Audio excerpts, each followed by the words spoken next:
శ్రీ మాత్రే నమః. ఎక్కడికి వచ్చాం అనుకుంటున్నారా? రాజమండ్రిలోని మినీ ఉజ్జయినికి వచ్చామండి. టెంపుల్ ఎంత చక్కగా ఉందంటే చూడండి, మనం ఏ దేవతా లోకానికి వచ్చామా అన్నట్లుగా ఉంది. ఇక్కడ దేవేరులన్నీ కూడా అమ్మవార్లు, అయ్యవార్లు, తర్వాత గణపతి, అందరూ అన్ని దేవుళ్ళు కూడా కొలువు తీరున్నట్లుగా ఆ సభలోకి మనం ప్రవేశిస్తున్నట్లుగా అనిపిస్తుంటుంది. నేనైతే వీడియో అస్సలు ఎడిట్ చేయలేదు. మీరు ఒక్కటి కూడా అసలు కన్ను రెప్పేయకుండా చూసినా కూడా ఇంకా తనివి తీరదు, అంత చక్కగా ఉందండి. ఆలయ ప్రాంగణంలోని 4 వైపులా కూడాను అన్ని దేవతలు కొలువు తీరు ఉంచారు. మధ్యలోని మహాకాళేశ్వరుడు, ఎదురుగా మహంకాళి కొలువు తీరున్నారు.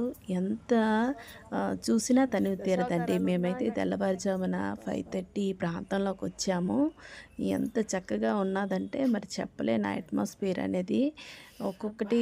ఒక్కొక్క విగ్రహానికి చూసేద్దాం రండి.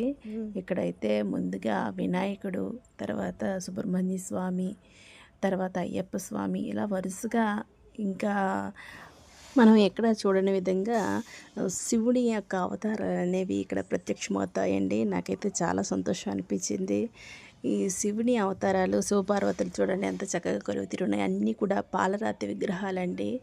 దక్షిణామూర్తి, ఏకపాదమూర్తి, తర్వాత భిక్షాటనమూర్తి. నేను ఇక్కడ ఇవేవి ఎప్పుడు కూడా ఇంత దీనిగా చూడలేదు.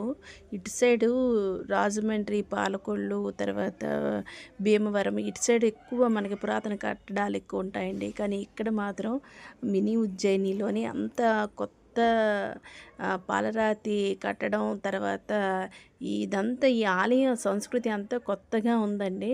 కానీ చాలా చక్కగా అనిపించింది. ఇదిగోండి నటరాజస్వామి, అన్నీ కూడా ఒక్కొక్క విగ్రహానికి ఒక్కొక్క విశిష్టత ఉందండి. అక్కడ జీవకళ ఉట్టిపడుతూ ఉందన్నమాట. ప్రతి విగ్రహంలో కూడా మూర్తి స్వరూపంలోని జీవకళ ఉట్టిపడుతుంది. నేనైతే గబగబా క్యాప్చర్ చేశాను, మేము వచ్చిన సమయం తక్కువ ఉంది కాబట్టి. ఎంత చక్కగా అంటే విగ్రహాలని చూస్తూ ఉన్న కొద్దీ చూడాలనిపిస్తూ ఉంటుంది. మరి నేనైతే ఏమి ఎడిట్ చేయకుండా మీకు పెడుతున్నాను. ఇది పార్ట్ 1 అండి. పార్ట్ 2 కూడా ఉంటుంది. ఫస్ట్ హాఫ్ అంటే ఒక రైట్ సైడ్ అంతా తీశాను. ఇక్కడ చూసేసరికి మండపంలోకి వచ్చేసాం, చూసారా, కళ్యాణ మండపం దగ్గరికి. ఇక్కడ దేవేరులకి కళ్యాణోత్సవంలో, తర్వాత ఇక్కడ మిగతా కార్యక్రమాలు, పారాయణలని, మిగతా కార్యక్రమాలన్నీ జరుగుతూ ఉంటాయి. ఇక్కడ చేసేవి వేసున్నాయి.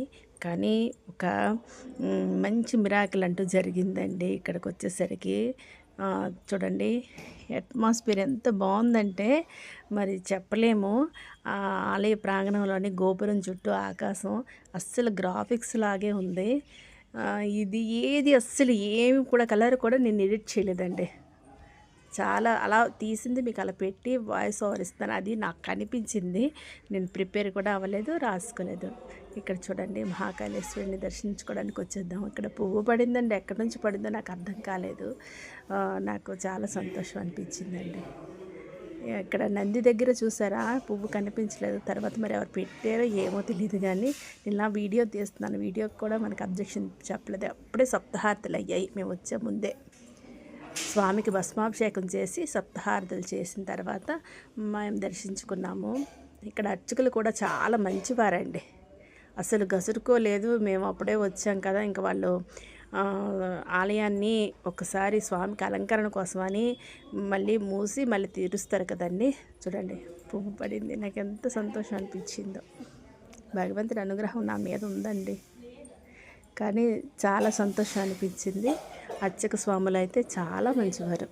ఇక్కడ ఉన్న వాళ్ళు అస్సలు విసుక్కోకుండా, నేనైతే మిస్ అయిపోయాను, వీడియో హడావిడిలో ఉండిపోయాను. వీళ్ళందరూ దర్శనం చేసుకుని వచ్చేసారు.